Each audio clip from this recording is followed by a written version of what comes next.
काफी लोग आज एब्सेंट हैं। कोई बात नहीं, अब दोबारा उनको मौका नहीं मिलने वाला इस तरीके का। आज का हमारा टॉपिक है बेटा परसेंटेज।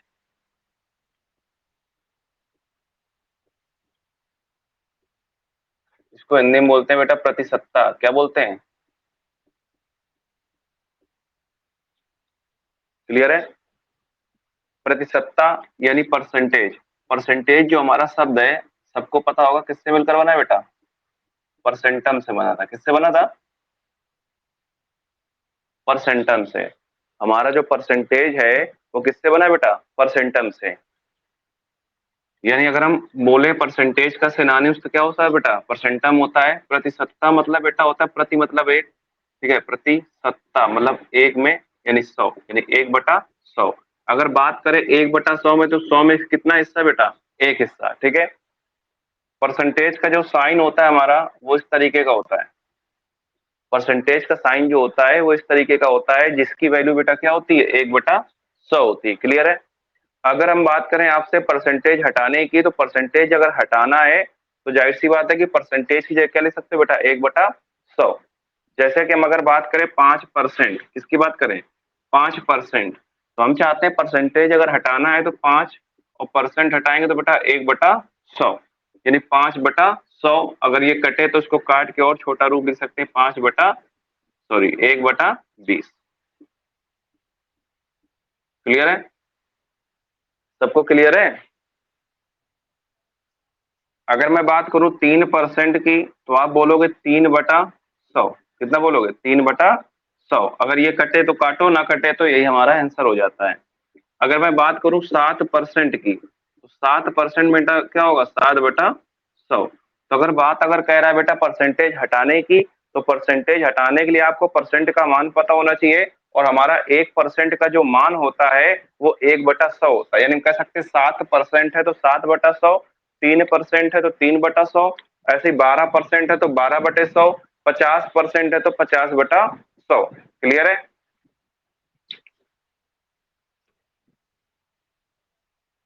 ये तो रही परसेंटेज हटाने की। क्या बात रही बेटा? परसेंटेज हटाने की। अब बात आती है परसेंटेज बनाने की। क्या बात आती है बेटा? परसेंटेज बनाने की। जैसे मैंने कह दिया, कोई संख्या लिखी है 1/3। क्या लिखी है? ये कोई भिन्न में संख्या लिखी है 1/3, और हम चाह रहे हैं इस 1/3 को परसेंटेज बनाएं। हम चाह रहे हैं कि इस 1/3 को परसेंटेज बनाएं। अभी तक मैंने आपको परसेंटेज हटाना सिखाया, अब आपको परसेंटेज बनाना सिखा रहे हैं। कुछ नहीं करना है इस 1/3 में। परसेंट बनाने के लिए आपको बेटा 100 से गुणा कराना है। किससे गुणा कराना है? 100 से गुणा कराना है। क्लियर है? जब आप 100 से गुणा कराओगे तो बन जाएगा बेटा 100/3। यहां पर लग जाएगा प्रतिशत। सभी लोग क्लियर नहीं आ रही बेटा? सबके पास? स्वाति बेटा आप थोड़ा सा देखिए जरा, नेटवर्क प्रॉब्लम क्या आपके यहाँ पे? नेट वगैरह ऑन ऑफ करिए, आ जाएगा। क्लियर है? तो ये आ गया 100/3 प्रतिशत। तो मैंने बोला प्रतिशत बनाना है तो आपको 100 से गुणा कराना है, और प्रतिशत हटाना है तो हमेशा 100 से भाग लगाना है। इतनी बात समझ में आई? मैंने बोला 1/5, कोई वैल्यू लिखी हुई है 1/5, तो अगर इसे प्रतिशत में कन्वर्ट करना है तो 1/5 गुणा 100, और तुरंत लगा सकते हो प्रतिशत। क्या लगा सकते हो? प्रतिशत। काटोगे तो 5 से 100 को, यानी आ जाएगा बेटा 20%। क्लियर है?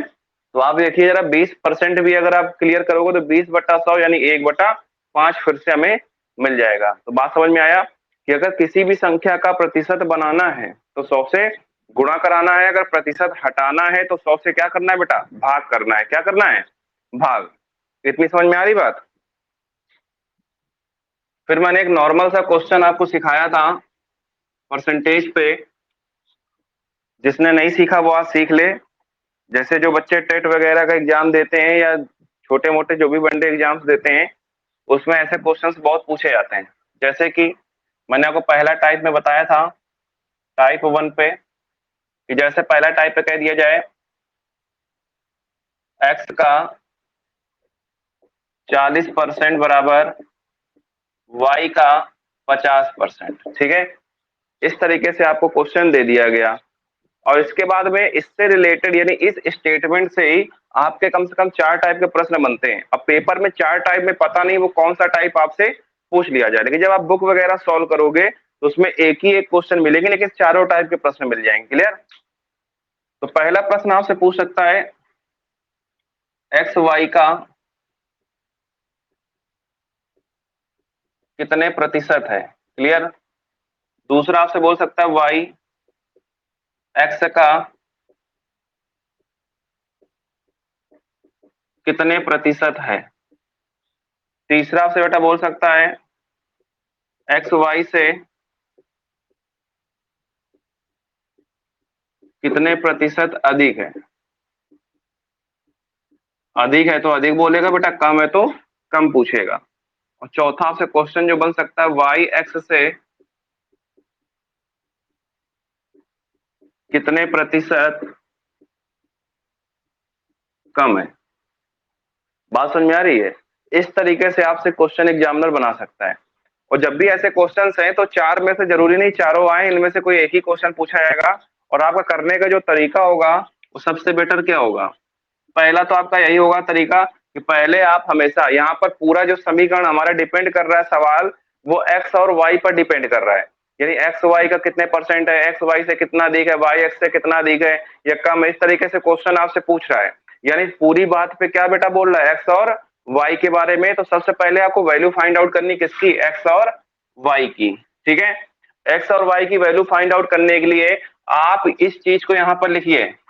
का मतलब पता ही होता है बेटा, गुणा होता है 40% बराबर y का, यानी y गुणा 50%। इतनी बात समझ में आई? यानी कि प्रतिशत से प्रतिशत हटा, जीरो से जीरो हटा, यानी 4x बराबर 5y। ठीक है, ये वैल्यू बनाओगे। x के सामने 5 है, y के सामने 4 है, यानी हम कह सकते हैं x बराबर 5 है और y बराबर 4 है। क्लियर है? सबसे पहले आपके माइंड में यही आएगा कि हमें एक्स और वाई की वैल्यू फाइंड आउट करनी है। इसके बाद जब आपका पहला क्वेश्चन बनेगा, जब पहला क्वेश्चन आप सॉल्व करने बैठोगे तो बोलेगा कि बताइए एक्स वाई का कितने प्रतिशत है। तो बेसिक जो हमारा स्ट्रक्चर होता है बचपन से जो हम लोग सीखते आए कि एक्स वाई का कितने परसेंट है, तो इस कंडीशन में आप ऐसे लिखते थे पहले कि माना एक्स वाई का, कुछ भी मान लेते थे, माना एक्स वाई का जो है ए प्रतिशत है। कितना प्रतिशत है? ए प्रतिशत है, ऐसे मान लेते थे आप। फिर आप लोग क्या करते थे, ए प्रतिशत का मान निकालते थे और ए प्रतिशत का मान निकालते थे तो वाई क्या होता था बेटा, एक्स के नीचे आता था। ए प्रतिशत यानी प्रतिशत हटाते थे तो बटे 100 आता था, एक्स बटा वाई। यानी आप अगर ए की वैल्यू फाइंड आउट करते थे तो यहाँ पर देखते थे गुणा में क्या आता था बेटा, 100। गुणा में क्या आता था, 100। ठीक है, फिर क्या करते थे आप, एक्स वाई की वैल्यू रख देते थे और हमें जो ए का मान निकलता था काट पीट के वही हमारा आंसर हो जाता था। क्लियर है? तो इतना सारा आपका बेसिक स्ट्रक्चर बनता था जिसपे आप लोग क्या करते थे, बहुत ज्यादा टाइम लॉस करते थे। अब एक चीज जरा समझना मेरी बात को, ये चीज समझ जाओगे तो मैथ का ऐसा कोई क्वेश्चन नहीं जो सॉल्व ना हो बेटा। पहला क्वेश्चन जैसे बोला एक्स वाई का कितने प्रतिशत है, तो ऐसे प्रश्न में आपको हमेशा ये देखना है बेटा कि यहाँ पर पूछ किसके बारे में रहा है, कि एक्स के बारे में पूछ रहा है कि वाई के बारे में पूछ रहा है। पूरे समीकरण में जोर किस पे मिल रहा है, तो कह रहा है एक्स वाई का कितने प्रतिशत है, यानी पूछ किसके बारे में रहा है, एक्स के बारे में, कि एक्स जो है वो वाई का कितने प्रतिशत है। बात समझ में आ रही है कि एक्स जो है वो वाई का कितने प्रतिशत है। इसका मतलब किसके बारे में मेन फोकस कर रहा है, एक्स के बारे में। किसके बारे में कर रहा है, एक्स के बारे में, कि एक्स जो है वो वाई का कितने प्रतिशत है। अब कभी भी प्रतिशत के बारे में पूछा जाए तो याद रखना जिसके बारे में पूछा जाता है वो हमेशा वैल्यू कहाँ रहती है बेटा, ऊपर। कहाँ रहती है, ऊपर। ऊपर यानी अंश में। ठीक है, अंश में यानी ऊपर। अब कह एक्स वाई का कितने प्रतिशत है तो हम मान लेंगे कि हमारे बारे में किसके में पूछा बेटा, एक्स के बारे में, तो एक्स कहाँ रह जाएगा, ऊपर। ठीक है, फिर कह रहा है वाई का कितने प्रतिशत है, तो एक्स जब ऊपर आ गया तो बेटा वाई कहाँ रहेगा, अब नीचे। और गुणा क्या कर दोगे बेटा, 100। क्या लगा दोगे हमेशा, 100। अब एक्स का मान बेटा कितना है, 5। y का मान 4 है इंटू 100। 4 से काटोगे 100 को कितना आएगा 25, और 25 पंचे 125। यानी पूछा जाए कि एक्स वाई का कितने परसेंट है, तो आपका आंसर क्या होगा बेटा 125%। वहीं आपसे अगर सेकंड क्वेश्चन पूछ ले वाई एक्स का कितने परसेंट है, तो अब यहाँ पर जरा सोचो कि मेन फोकस किस पे कर रहा है बेटा, वाई पे, कि वाई एक्स का कितने परसेंट है। तो यहाँ पर मेन जानकारी किसके बारे में पूछ रहा है, वाई के बारे में। तो वाई कहां पर आ जाएगा ऊपर, और नीचे कौन आ जाएगा एक्स गुणे 100। वाई का मान 4 है, एक्स का मान 5 है, गुणा 100। 5 से काटेंगे बेटा 20 बार गया, 20 को 80%। यानी वाई एक्स का कितने परसेंट है बेटा 80% है। इतनी बात समझ में आ रही नहीं आ रही सबको, इतनी बात सभी को समझ में आ रही बेटा। फिर तीसरा जो क्वेश्चन आपसे बोलता है कि एक्स वाई से कितने प्रतिशत अधिक है, एक्स वाई से कितने प्रतिशत अधिक है। तो यहाँ पर मेन जो आपका फोकस कर रहा है वो अधिक पर कर रहा है। किस पे कर रहा है बेटा, कितने प्रतिशत अधिक है। तो अधिक में जब फोकस कर रहा है तो ऊपर कौन आएगा बेटा, अधिक। कौन आएगा, अधिक। तो पहली चीज तो आप अधिक देखेंगे कि एक्स वाई से कितना अधिक है। सबसे पहले आप अधिक देखेंगे कि एक्स वाई से कितना अधिक है। तो अधिक कितना मुझे दिख रहा है बेटा, एक दिख रहा है कि एक्स जो है वो वाई से एक अधिक है। तो जब अधिक का प्रतिशत पूछ रहा है, किसका प्रतिशत पूछ रहा है बेटा, अधिक का प्रतिशत पूछ रहा है, तो बताया था जिसके बारे में पूछा जाता है वो हमेशा ऊपर। अधिक कहाँ आ गया बेटा ऊपर, और नीचे क्या आएगा, तो किससे अधिक है पूछ रहा है, वाई से। किससे अधिक है, वाई से। यानी वाई कहाँ आ जाएगा नीचे, गुणा 100। अधिक कितना है बेटा एक, वाई का मान कितना है मेरे पास 4, गुणा 100। यानी काटोगे तो बेटा कितना आ जाएगा 25%।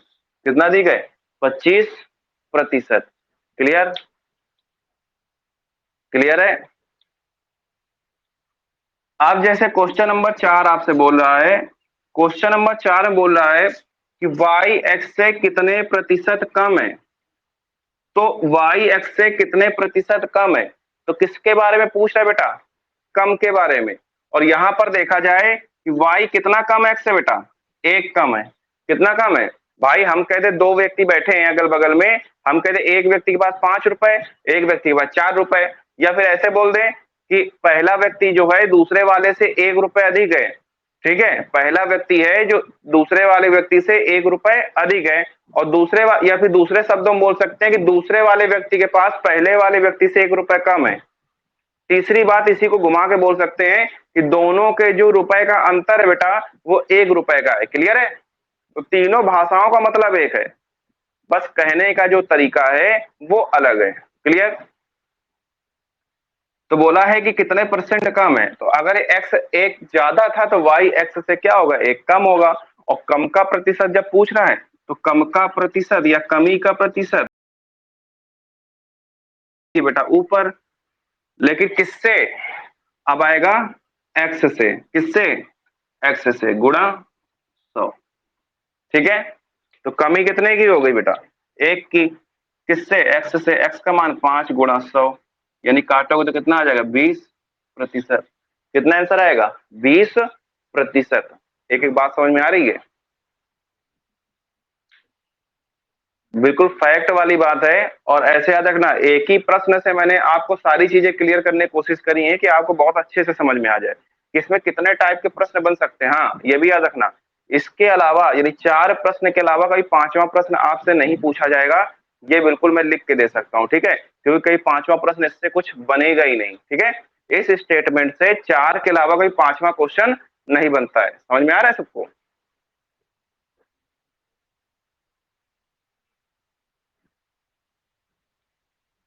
अब ध्यान देना,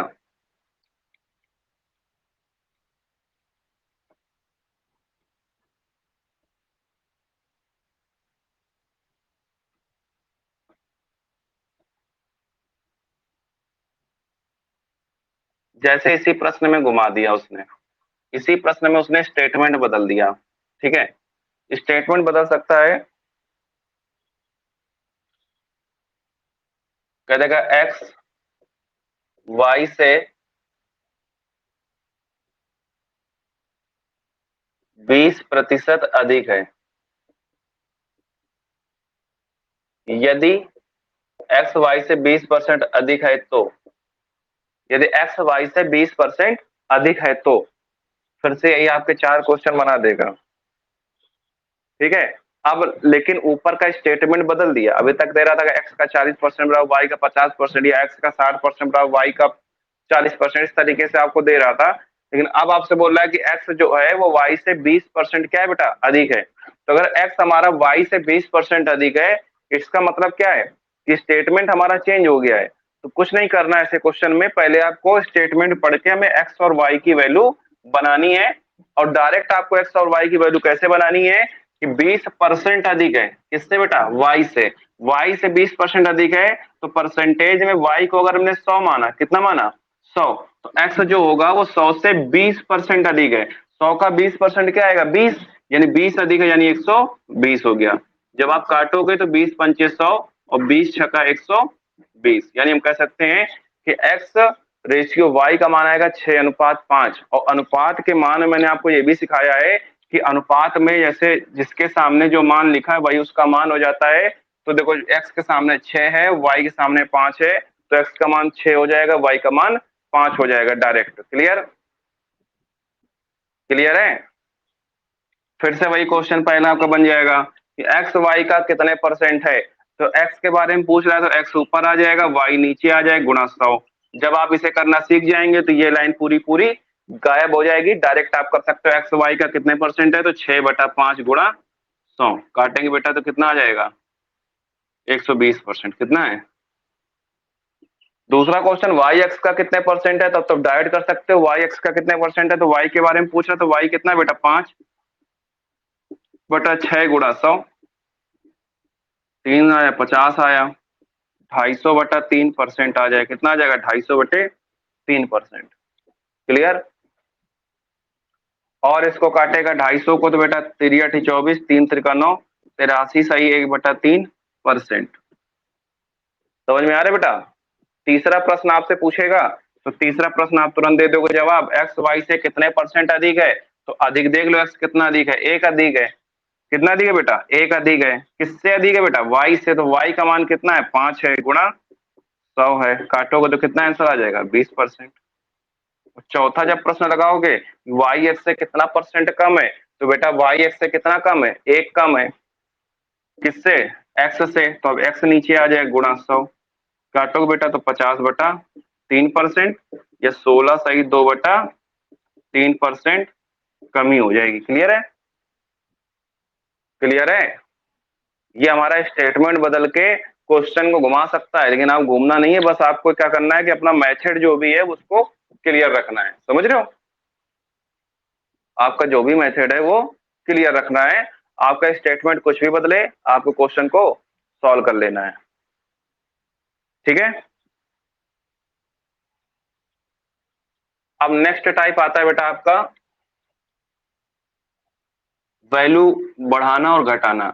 वैल्यू किस तरीके से बढ़ाता है और घटाता है ये भी आपको सीखना है।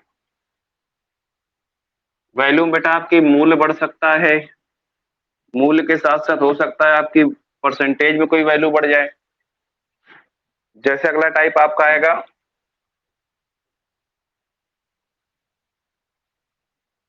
टाइप 2 पे। जैसे बोल दिया आपसे पहला क्वेश्चन, कह देगा कोई दुकानदार अपनी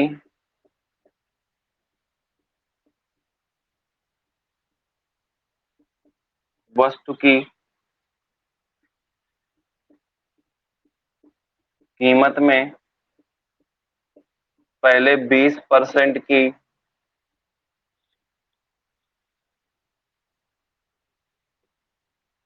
वृद्धि करता है तथा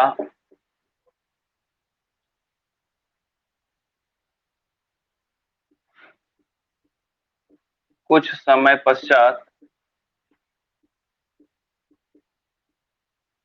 वह उस वस्तु की कीमत में पुनः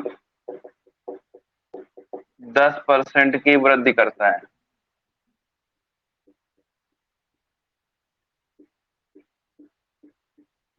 तो बताइए कि उस वस्तु की कीमत में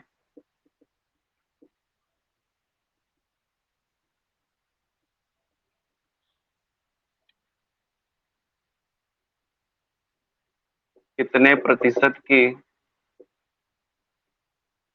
वृद्धि या कमी हुई।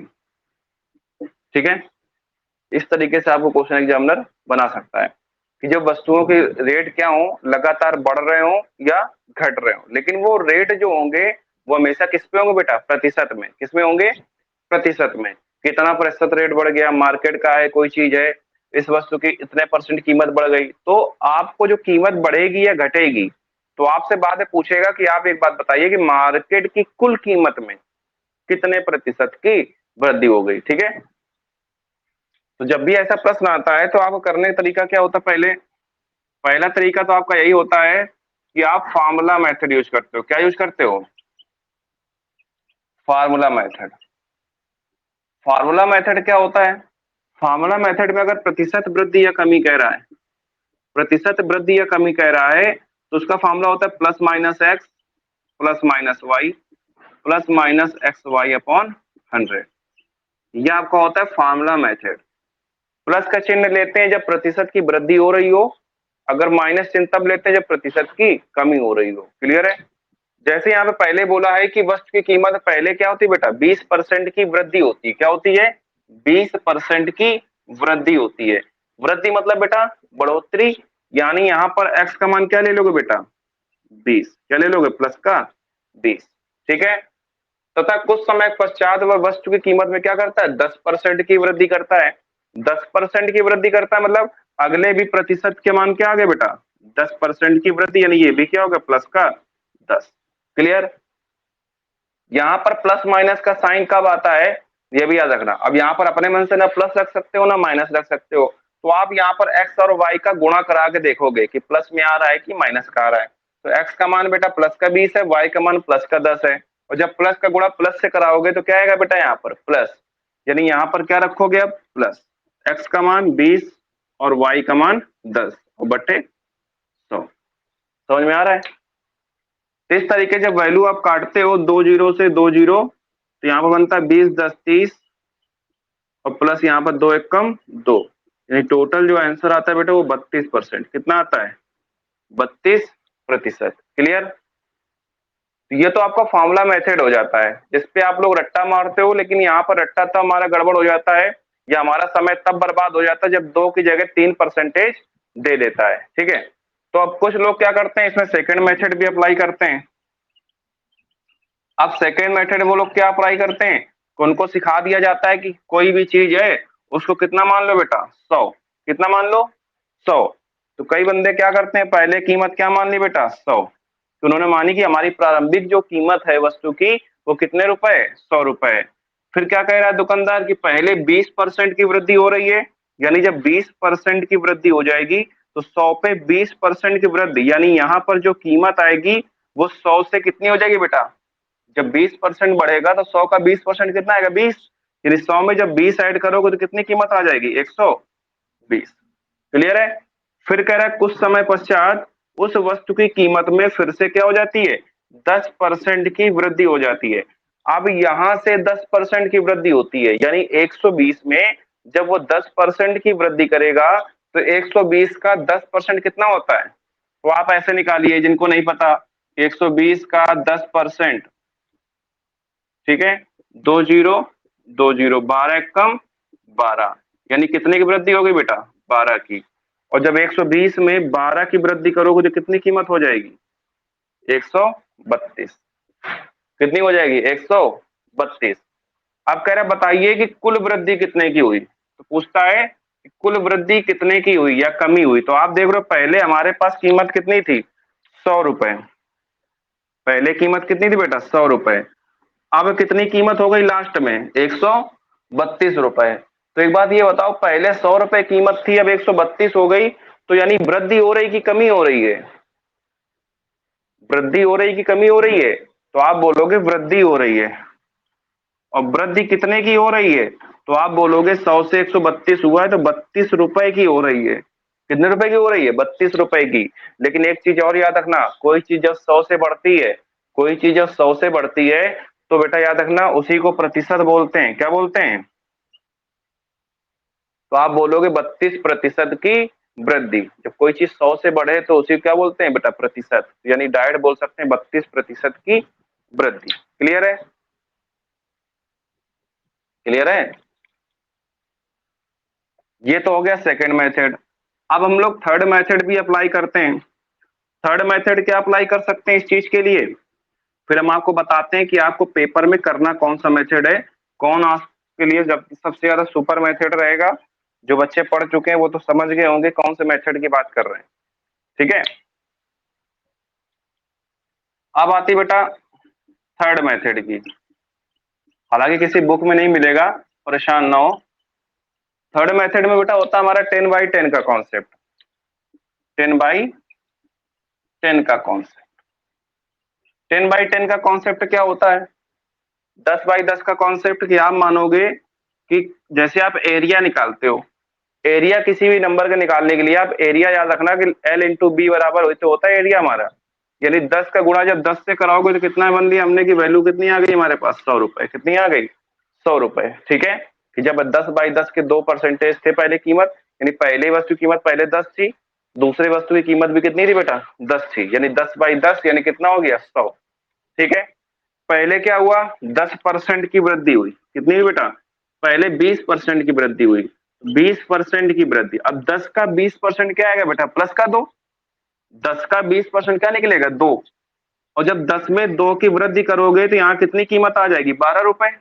आएगी नहीं आएगी? फिर कह रहा है यहाँ पर 10% की वृद्धि हो रही है। अब 10 का 10% 1, और 10 पे जब 1 की वृद्धि होगी तो कितनी हो गई? 11। क्लियर?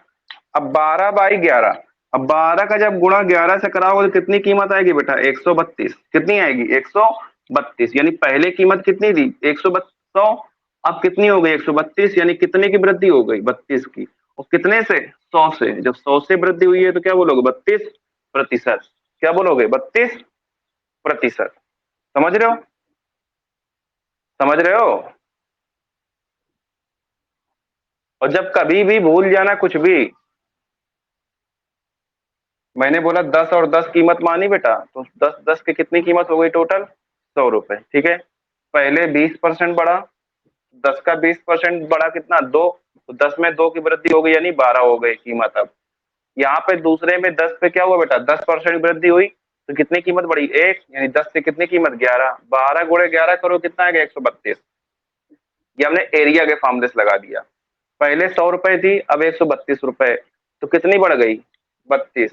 कितने से? 100 से। और जब 100 से कोई चीज बढ़ती वही हमारी प्रतिशत होती है। समझ में आ रहा है? चौथा चौथा मेथड जो हम लोग लगाएंगे उसे बोलते हैं बेटा फ्रैक्शन मेथड। क्या बोलते हैं? Fraction method.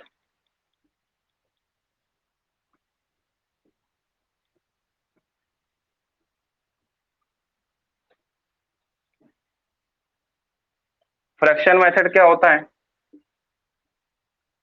फ्रैक्शन मेथड में याद रखना हमें वैल्यू को फ्रैक्शन मोड पे लाना होता है। फ्रैक्शन मोड में लाने के लिए आपको पहले वैल्यू को फ्रैक्शन बनाना पड़ेगा, यानी भिन्न के रूप में बनाना पड़ेगा।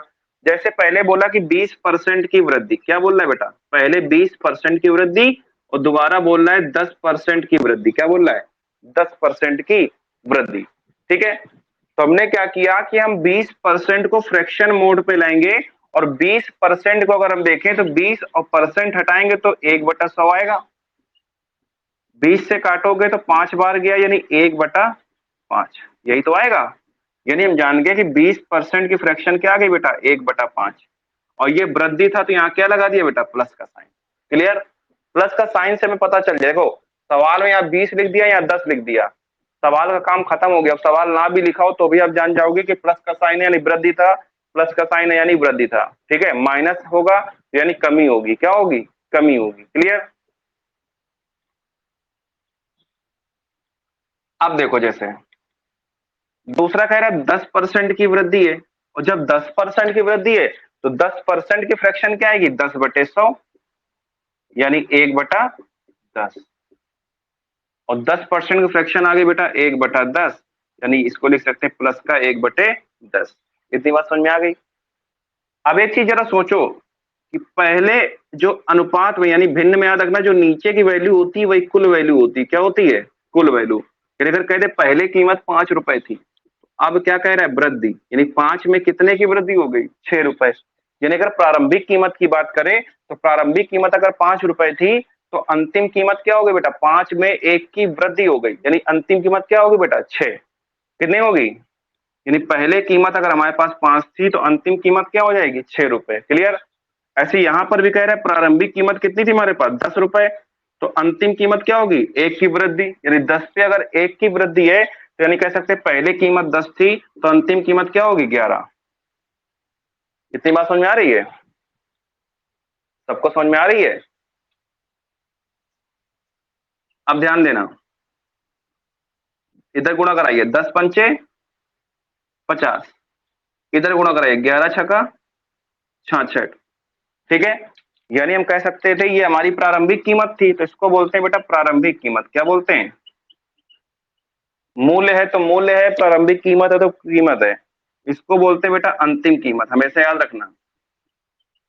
बहुत ही बढ़िया मेथड है, आपको यही अप्लाई करना है पूरे परसेंटेज में। और याद रखना, अगर ये अप्लाई करना सीख गए तो मैं 5 टॉपिक आपको गारंटी से इसी मेथड से ही खत्म करके दिखाऊंगा, बिना फार्मूले के। क्लियर, क्लियर है।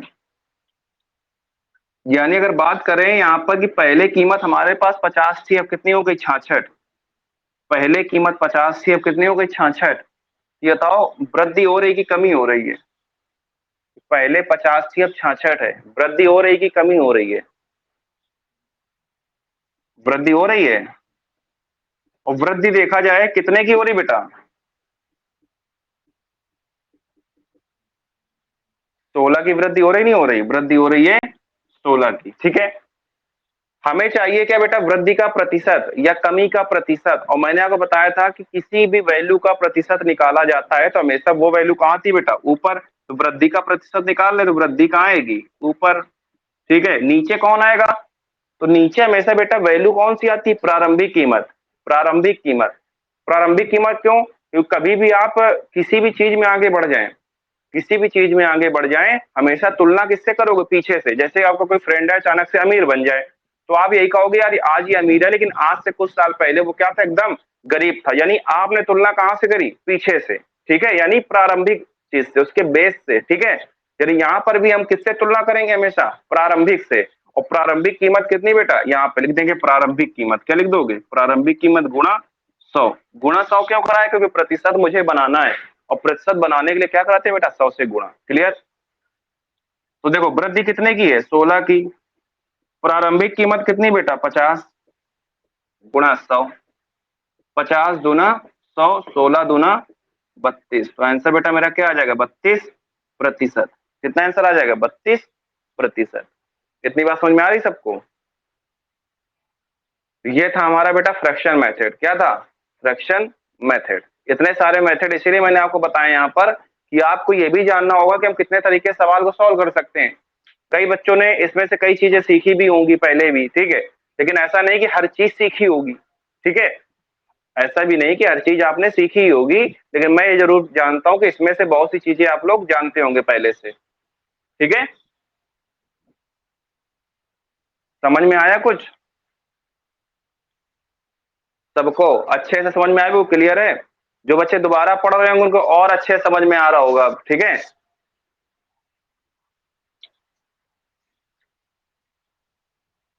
देखिए नेक्स्ट क्वेश्चन। नेक्स्ट क्वेश्चन में करना क्या है आपको, बस क्वेश्चन में बदल रहा हूं, करने का तरीका यही होगा। मैं जैसे बोल दूं यहां पर 10%, क्या बोल दूं, और यहां पर लिख दो बेटा मैं, यहां वृद्धि की लिख दूं, यहां पे 10% की कमी। क्लियर, वहां 10% की वृद्धि है, यहाँ 10% की कमी है। क्लियर है। अब आपको सवाल कहेगा तो सवाल करने में फिर से वही तरीका कि आप 10% के पहले क्या कह रहे हैं, वृद्धि। पहले बोला 10% की वृद्धि, तो आप प्लस का 10%। दूसरे भाषा में बोला 10% की कमी, यानी यहां लिख दोगे बेटा माइनस का 10%। माइनस चिन्ह ही आपको दर्शा देगा कि सवाल में कह क्या रहा है। ठीक है, अब इसके बाद में क्या करना है आपको, कि बस सवाल को आपको छोड़ देना है कि सवाल क्या कह रहा है क्या नहीं कह रहा, अंत में आपका सवाल खुद ही आंसर बता देगा। 10% के फ्रैक्शन सबको पता है 1/10, प्लस का है तो प्लस हो गया, माइनस 10% है ये भी 1/10 हो गया बेटा, ये माइनस हो गया। ठीक है, अब ध्यान देना जरा, 10% की यहाँ वृद्धि थी, पहले कीमत हमारे पास कितनी थी बेटा 10, अंतिम कीमत क्या हो जाएगी 10 में 1 की वृद्धि हो जाएगी, यानी अब कितनी कीमत हो गई 11।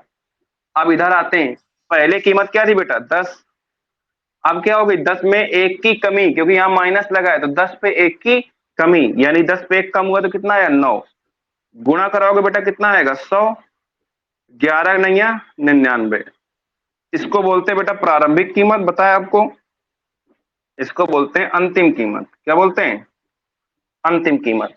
अब एक चीज जरा बताना मुझे कि पहले कीमत 100 थी, अब कितनी हो गई 99, 100 से 99 यानी क्या हुई बेटा कमी, क्या हुई है, और कमी का प्रतिशत निकालना है, तो कमी कितने की हुई है 1 की, यानी कमी का प्रतिशत यानी 1 ऊपर आएगा और नीचे क्या आ जाएगा प्रारंभिक कीमत, और प्रारंभिक कीमत कितनी बेटा मेरे पास 100 रुपए, गुणा, गुणे पे क्या लगाते हैं 100, 100 से 100 कटा यानी 1%, यानी कितने प्रतिशत की कमी हो गई बेटा 1% की कमी हो गई कुल कीमत में। क्लियर है, क्लियर है, सबको समझ में आ रहा है अच्छे से, कर ले जाओगे ऐसे सवाल, प्रैक्टिस करवाएं, करोगे एक सवाल, करना चाहोगे आप लोग, ठीक है तो एक काम करो फटाफट जल्दी से, क्वेश्चन नहीं नोट करना है आपको, ठीक है, आपको सिर्फ ऐसे ही यहां पे लिख लेना है, समझ जाओगे क्या पूछ रहा है। यहां पे कह रहा है जैसे आपका लिख दिया मैंने 20%, कितना लिख दिया, ये वृद्धि हो गई, और यहां हो गई 20% की कमी हो गई। एक तरफ 20% की वृद्धि है, हाँ पता है वो रट्टा मारे हो सब लोग, बताएंगे अभी तुम लोगों को, अभी अभी हम वैल्यू सेट कर रहे हैं, रुक जाओ परेशान ना हो अभी, फिर देखेंगे किसका आंसर बहुत जल्दी आ रहा है ना, 4% वो सबको याद होता है, हमें भी याद है। नहीं बेटा हो नहीं, नहीं ऐसा नहीं होता, वो हम बताते कहाँ होता है, अगर ऐसा कुछ करोगे तो बेटा फिर गड़बड़ हो जाएगा। कई जगह हो सकता है कि आपका ये तरीका सेट हो जाए, ठीक है, कई जगह हो सकता है कि आपका तरीका सेट हो जाए, लेकिन वो हमेशा जो फॉर्मूला x² अपॉन 100 लगता है बेटा, वो लगता है प्रॉफिट एंड लॉस पे, और प्रॉफिट एंड लॉस पे तभी लगेगा जब हमारे एसपी दोनों क्या हो बेटा इक्वल हो, क्या हो इक्वल हो, ठीक है, वो तभी लगता है। और यहाँ पे बिक्री मूल्य का सवाल है, इसलिए तुम्हें लग रहा होगा कि एसपी इक्वल हम लगा सकते हैं क्योंकि दोनों वैल्यू हमारी इक्वल है, अगर वैल्यू इक्वल नहीं देगा तब क्या करोगे, ठीक है। हाँ, और जरूरी नहीं कि, हो सकता है कि वस्तु की कीमत अलग अलग दे दे, जब अलग अलग दे दे तो एसपी इक्वल ना करके कभी कभी सीपी इक्वल दे देता है, क्या देता है, और बच्चे आंखें बंद करके वही सवाल लगा देते हैं जाके कि एसपी की जगह सीपी इक्वल दे दिया, और ऐसे सीजीएल मेंस वगैरह में क्वेश्चन बहुत पूछे गए, याद रखना, ठीक है, जिसमें सीपी ना बोलकर, सॉरी एसपी ना बोलकर सीपी इक्वल दे रहा है, और कई बच्चे x² अपॉन 100 ही झोंक के चले आते हैं, समझ में आ रहा है। तो उसका भी तरीका बताएंगे कि जब सीपी इक्वल हो तो क्या करना है, जब एसपी इक्वल हो तो क्या करना है, ठीक है।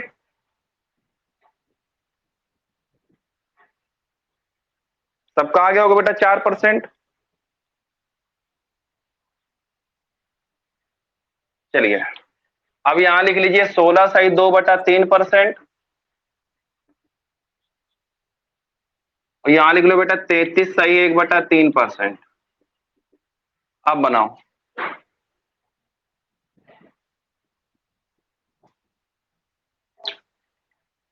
16 सही 2/3% की वृद्धि है, और बेटा 33 सही 1/3% की कमी है,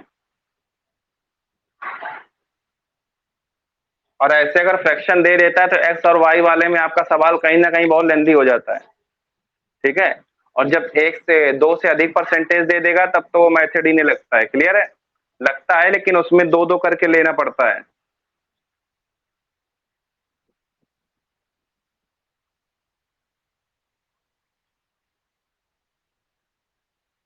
घर से लगाना, आगे बढ़ते हैं। ठीक है,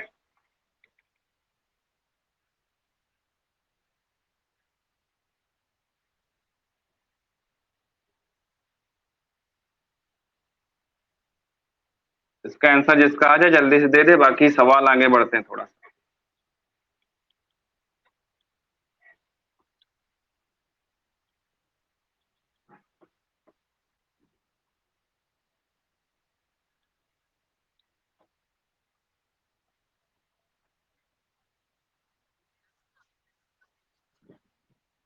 अब बेटा आंसर तो मुझे नहीं याद है। हाँ, लगाना जरूर पड़ेगा मुझे।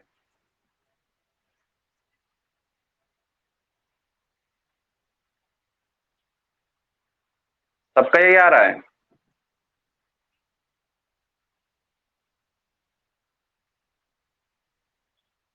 ध्यान दो,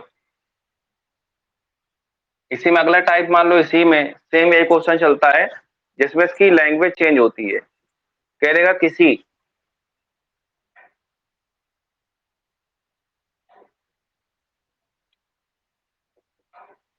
वर्ग की भुजा में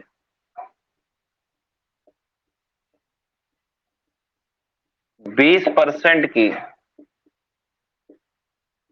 वृद्धि कर दी जाए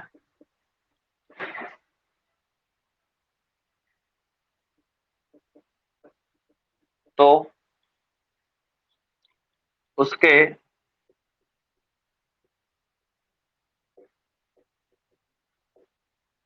क्षेत्रफल में क्या प्रभाव पड़ेगा। यदि किसी वर्ग की एक भुजा में 20% की क्या कर दी जाए बेटा, वृद्धि कर दी जाए, तो कह रहा है उसके क्षेत्रफल में क्या प्रभाव पड़ेगा। बात समझ में आ रही है? क्षेत्रफल, क्षेत्रफल बोले तो बेटा एरिया, और क्षेत्रफल में आपको पता होगा कि इसका अगर मात्रक देखते हैं यूनिट, तो हमेशा बेटा मीटर स्क्वायर या सेंटीमीटर स्क्वायर होता है। ठीक है, यानी हम कह सकते हैं कि इसकी जो पावर हो, यानी इसकी जो यूनिट होती है वो कितनी डायमेंशन में होती है, 2 डायमेंशन में। ठीक है, तो जितनी घात होती है बेटा याद रखना, उतने ही हमारे कितने लिए जाते हैं, परसेंटेज लिए जाते हैं। कितने? उतने ही परसेंटेज। अब यहाँ पर एक ही परसेंटेज दे रहा है आपका, और सवाल में याद रखना क्षेत्रफल लिखा। हाँ बेटा,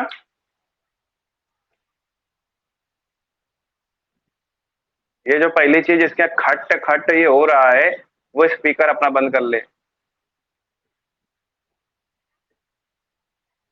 अब बताओ कि क्या पूछना चाह रहे हो।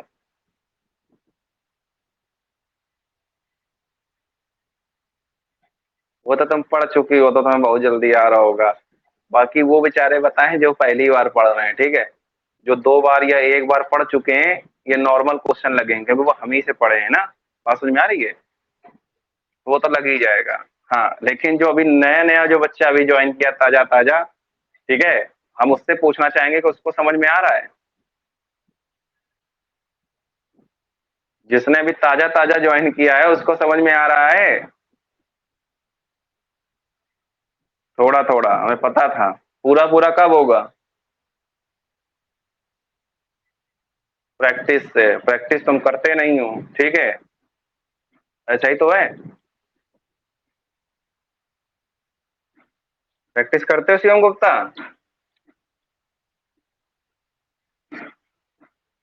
तुम करते हो, तुमको हम इतना उड़ाएंगे यार किसी दिन कि दिमाग सही हो जाएगा। तुम कितना करते हो हमें सब पता है। ठीक है, नस नस की तुम्हारी बीमारी हम जानते हैं। पहली चीज तो एक चीज ध्यान दो जरा, वर्ग की बात कर रहा है। किसकी बात कर रहा है बेटा? स्क्वायर की, वर्ग की। अगर हम यहाँ पर वर्ग बनाएंगे, देखो सवाल को हम चाहें तो अभी एक लाइन में खत्म कर सकते हैं। ठीक है, कोई भी क्वेश्चन को पहले अगर अच्छे से समझ जाओगे ना, कभी भी ऐसे 50 क्वेश्चन आ जाए उनको भी आप सॉल्व कर दोगे। रट्टा तो हम आपको सिखा ही सकते हैं कि रट्टा मार लो, लेकिन हर चीज को समझ के करो। ठीक है, कि ऐसा हम कर रहे हैं तो क्यों कर रहे हैं और ऐसा होता क्यों है। ठीक है, वर्ग की बात करता है बेटा, तो वर्ग का मतलब होता है कि जिसकी सही भुजाएं क्या हो बेटा, बराबर। जिसकी सभी भुजाएं बराबर हो। बराबर मतलब ये अगर साइड इसकी ए है तो ये भी साइड ए होगी, ये भी साइड ए होगी और ये भी साइड ए होगी। कितनी बात समझ में आ रही है? इसके बाद में प्रत्येक कोण क्या होता है बेटा? 90 अंश का। प्रत्येक कोण क्या होता है? 90 अंश का। इसके दो विकर्ण होते हैं बेटा, और दोनों विकर्ण एक दूसरे क्या करते हैं बेटा? 90 अंश के कोण पर समद्विभाजित करते हैं। कितने अंश के कोण पर? 90 अंश के कोण पर। क्लियर है? अगर इतनी चीजें इस पे फॉलो हो रही हैं तो वो कैसा होगा बेटा? एक वर्ग होगा। क्या होगा? वर्ग होगा। ठीक है, बात समझ में आ रही है? वर्ग की, इसमें मेन फोकस किस पे करना है आपको कि वर्ग की सभी भुजाएं बराबर। वर्ग की सभी भुजाएं बराबर, मतलब हमारा ये कहने का कि अगर वर्ग की सभी भुजाएं बराबर हैं तो हमें अगर क्षेत्रफल की बात करेगा वर्ग की, तो वर्ग का क्षेत्रफल क्या होता है बेटा? भुजा स्क्वायर। क्या होता है? यानी भुजा हमारी ए है तो ए स्क्वायर बन जाएगा। अगर इसकी यूनिट की बात करेगा, मात्रक की बात करेगा, तो होगा बेटा मीटर स्क्वायर या सेंटीमीटर स्क्वायर। देखिए याद है, जो भी मात्रक होगा वो हमेशा स्क्वायर में होगा। किसमें होगा? स्क्वायर में। क्यों? क्योंकि लंबाई गुणे चौड़ाई करोगे तो ए इंटू ए क्या बनेगा बेटा? ए स्क्वायर। क्लियर? अब सवाल को पकड़ेंगे कैसे? क्योंकि यहां सवाल में हमें सिर्फ और सिर्फ 1% दे रहा है। कितना परसेंटेज दे रहा है? 1%। और जब तक हमें 2 या 2 से अधिक परसेंटेज नहीं मिलेंगे हम सवाल को सॉल्व नहीं कर सकते। अब हमें सवाल ही बताएगा कि हमें 2% लेने हैं या 3% लेने हैं। तो वर्ग की भुजा बराबर है, तो अगर हम कह दें एक भुजा में 20% की वृद्धि हो रही है, मतलब एक भुजा में अगर 20% की वृद्धि हो रही, मतलब इसकी जितनी भुजाएं भी होंगी सब में 20-20% की जरूरत हो जाएगी, नहीं वृद्धि हो जाएगी, नहीं हो जाएगी? अगर एक भुजा ए है तो सभी ए हैं। अगर एक पे हम कह रहे हैं 10% की वृद्धि है तो सब में 10% की वृद्धि। हम कहते हैं एक में 20% की कमी है तो सब में 20% की कमी है। अगर कहते हैं एक में 20% की वृद्धि यानी सब में 20% की वृद्धि है। अब सवाल करने के लिए हमें ये ध्यान देना है कि हमें परसेंटेज 4 लेने हैं या 3 लेने हैं या 2 लेने हैं। तो ये हमारा सवाल हमको बताएगा कि 2 लेने हैं या 3 लेने हैं या 4 लेने हैं। और इसके लिए आपको यहाँ पर लिख के आएगा क्षेत्रफल में क्या प्रभाव पड़ेगा या आयतन में क्या प्रभाव पड़ेगा। तो क्षेत्रफल अगर बोलेगा तो क्षेत्रफल में पता है बेटा आपको घात 2 होती है मात्रक में। कितनी होती है? घात 2। जब घात 2 है तो अधिकतम कितने परसेंटेज चाहिए किसी भी क्षेत्रफल के लिए? 2। ठीक है, अगर एक कह रहे हैं कि 1% 20% की वृद्धि है, ठीक है, तो हम कह सकते हैं दूसरा भी परसेंटेज कितना आ जाएगा? 20%। कितना हो जाएगा? क्लियर है इतना? यानी 20% की फ्रैक्शन क्या आ गई? 1/5।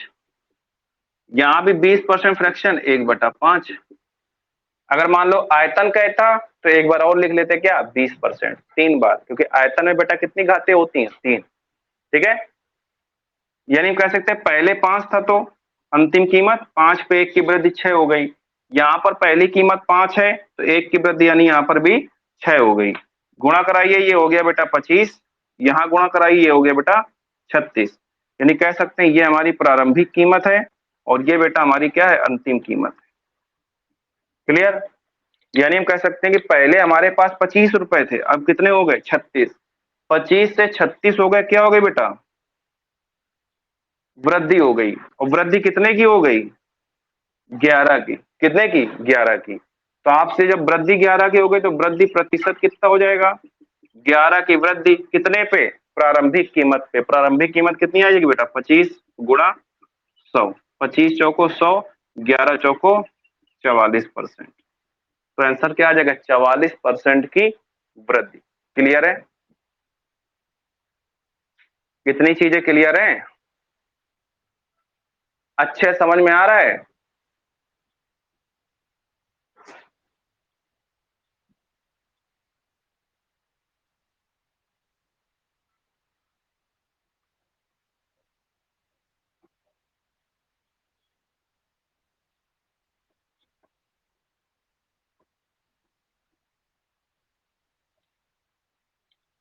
वर्ग के बाद जैसे बोल दिया जाए क्वेश्चन तुम्हारा, यदि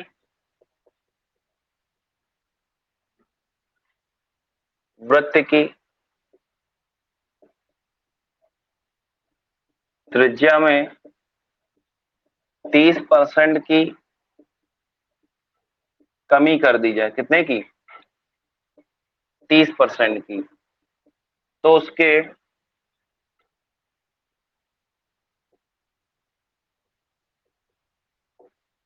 क्षेत्रफल में क्या प्रभाव पड़ेगा। ठीक है, यदि किसी वृत्त की भुजा में क्या है, वृत्त की त्रिज्या में 10% क्या कर दिया है, कमी। 10% बोल या 30%, कोई परसेंटेज दे दे उसमें नो डाउट, लेकिन याद रखना कमी बोल रहा है या वृद्धि कह रहा है। तो कह रहा है उसके क्षेत्रफल में क्या प्रभाव पड़ेगा, किसमें, क्षेत्रफल में। क्षेत्रफल जैसे ही शब्द दिखा मैं जान गया कि 2 डायमेंशन या 2 घात बनेगी, यानी कितने अधिकतम परसेंटेज चाहिए मुझे, 2 चाहिए। क्या चाहिए, 2। लेकिन बात आ रही बेटा वृत्त की, किसकी बात आ रही है, वृत्त की। वृत्त देखिए जरा, वृत्त में सबको पता है कि हमारा सेंटर पॉइंट होता है, यहां से हम कहीं भी मिला दें इस तरीके से, इनको बोलते हैं बेटा सभी को त्रिज्याएं। क्या बोलते हैं, अगर एक आर है तो सभी क्या होंगी, आर। ठीक है, सभी क्या होंगी, आर होंगी। क्लियर है, समझ रहे हो।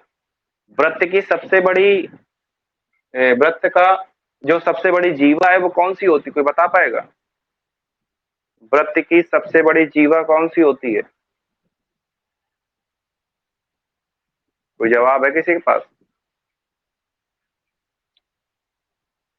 वृत्त की सबसे बड़ी जीवा क्या होती है, जो बच्चे मेंस्ट्रुएशन हमसे पढ़ चुके हैं, बहुत अच्छे से डिस्कस किया मैंने।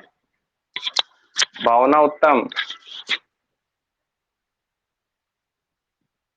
भावना उत्तम, क्या आंसर बताया इसका, पढ़ चुके हो ना मेंस्ट्रुएशन।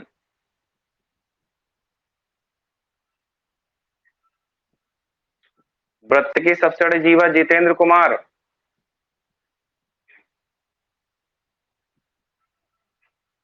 हाँ, डायामीटर। अंजलि यादव, आपने जवाब दिया।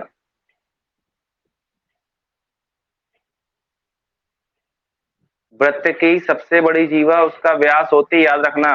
ठीक है, वृत्त की सबसे बड़ी जीवा क्या होती है बेटा, उसका व्यास होती है। ठीक है, और ऐसा नहीं कि तुमसे पूछ रहे थे, पेपर नहीं पूछा गया, ये बहुत बार पेपर में पूछा गया है कि वृत्त की सबसे बड़ी जीवा होती है। ठीक है, याद रखना। और वृत्त की सबसे बड़ी जीवा क्या होती है, उसी का व्यास होती है। क्या होती है, व्यास। वृत्त में कह रहा है क्षेत्रफल, तो हम जान के अगर एक में 30% की क्या कह रहा है बेटा, कमी। अब देखो यहाँ पे सब आर होते हैं, नहीं होते, सेंटर से कहीं मिला दे, सेंटर पॉइंट यानी केंद्र बिंदु से कहीं भी मिला दे, सब क्या है, त्रिज्याएं। क्या है, त्रिज्याएं। अगर एक त्रिज्या में कह रहे हैं 30% कमी, यानी सभी त्रिज्याओं में 30% कमी। अगर आप पूछ लिया जाए कि वृत्त के केंद्र से कितनी त्रिज्याएं खींची जा सकती हैं, तो बोलोगे अनंत। कितनी बेटा, अनंत त्रिज्याएं खींची जा सकती हैं। क्लियर। तो अगर कह रहे हैं एक त्रिज्या में 30% की कमी है, -30, तो हमें यहाँ क्षेत्रफल पूछ रहा है। क्षेत्रफल मतलब कितने परसेंटेज चाहिए बेटा, 2। अगर एक 30% है तो दूसरा भी क्या हो जाएगा बेटा, 30%, क्योंकि ये कमी था इसलिए दूसरा भी क्या होगा, कमी। क्लियर। 30% की फ्रैक्शन बनाओ, तो 30% की फ्रैक्शन 30/100, काटोगे तो 0 से 0 कट गया, 3/10। चूंकि ये बेटा माइनस में था, कमी था, इसलिए -3/10, तो ये भी -3/10। पहले कीमत हमारे पास 10 थी, तो 10 में क्या हो गया बेटा, 3 की कमी, और 10 में 3 कमी यानी कितनी कीमत हो गई, 7। पहले यहाँ 10 था, तो 10 में कितने कमी, 3 कमी, यानी 10 से कितना हो गया, 7। यहाँ बेटा आ गए 100, और यहाँ हो गया 49। ठीक है, यानी प्रारंभिक कीमत क्या हमारे पास, 100 रुपए। अंतिम कीमत क्या है मेरे पास, 49 रुपए। 100 से 49 हो गए बेटा, कितना कमी हो गई, 51 की। कितने की, 51 की। कितने पे, 100 पे, गुणा 100, 100 कट गया, 51% की कमी, क्योंकि यहाँ पर क्या है बेटा, कमी। ठीक है, क्लियर है, क्लियर है। तो आज इतना ही प्रैक्टिस करना, इसके बाद में कल क्या करेंगे, इसके आगे और आगे बढ़ जाएंगे, तो जो बच्चे आज किसी कारणवश अब्सेंट है उनका भी कल कंप्लीट हो जाएगा कोर्स। क्लियर, ठीक है। किसी कोई डाउट नहीं ना, तो आज अच्छे से प्रैक्टिस करना, जो बच्चे पढ़ चुके हैं वो भी आगे प्रैक्टिस करेंगे, जिससे कल अगर हम कोई चीज डिस्कस करें तो उनको कोई समस्या ना हो। और जो बच्चे नहीं पढ़े हैं वो पहले इतना ही पढ़ेंगे जितना हमने आज पढ़ाया है। ठीक है, क्लियर। ओके बेटा, थैंक यू।